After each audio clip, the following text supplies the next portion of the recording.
लंबे समय से बीमार चल रहे दादाजी की तबीयत अचानक ही बहुत अधिक बिगड़ गई।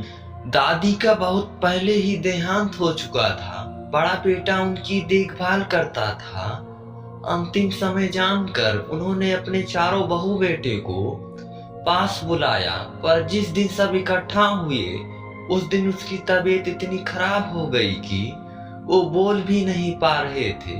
फिर उन्होंने इशारे से कलम मांगी और एक कागज पर कांपते हाथों से कुछ लिखने लगे। जैसे ही उन्होंने एक शब्द लिखा, उनकी मौत हो गई।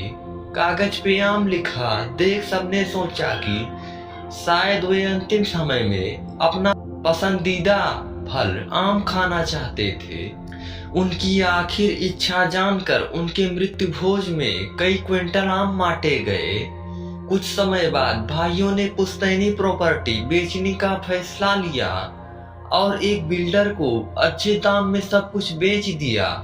बिल्डर ने कुछ दिन बाद जब वहां काम लगवाया, पुरानी बिल्डिंग तोड़ी जाने लगी, बगीचे के पेड़ पौधे उखाड़े जाने लगे और उस दिन जब आम का पेड़ उखाड़ा गया तो मजदूरों की आंखें फटी की फटी रह गईं।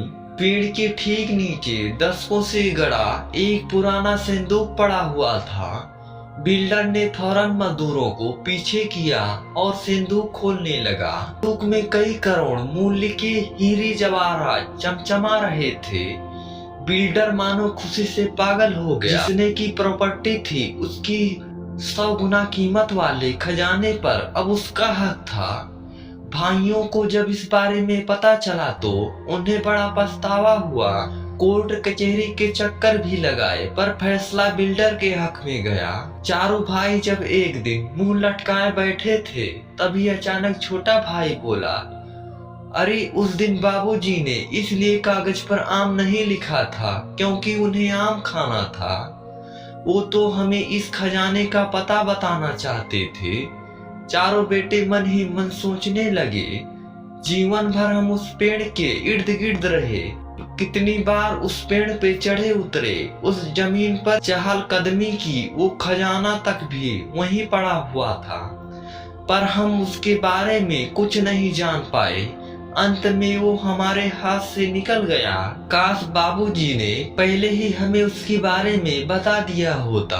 दोस्तों, खजाना सिर्फ जमीन के नीचे नहीं छिपा होता, असली खजाना हमारे भीतर छिपा है और वो हीरे जवाहरातों से कहीं अधिक मूल्य होता। लेकिन दुनिया के ज्यादातर लोग उस खजाने को कभी नहीं पा पाते।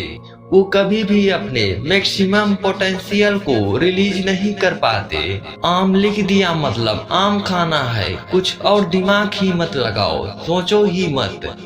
कैसी जिंदगी चल रही है, चलने दो। जैसे सब करते आए हैं वैसे ही करते जाओ। रिस्क मत लो, पैदा हो, पढ़ो लिखो, नौकरी धंधे करो, परिवार बनाओ, दुनिया से चले जाओ। अरबों लोग यही कर रहे हैं, हमने भी कर लिया तो क्या। अरे जागो भाई, अपने खजाने को बर्बाद मत होने दो। कुरेदो अपने अंदर की परतों को, पता करो उस महान चीज के बारे में जिसे तुम करने के लिए पैदा हुए हो। अपनी आइडेंटिटी को भीड़ के पैरों तले कुचलने मत दो और तभी आप असली खजाने के हकदार हो पाओगे।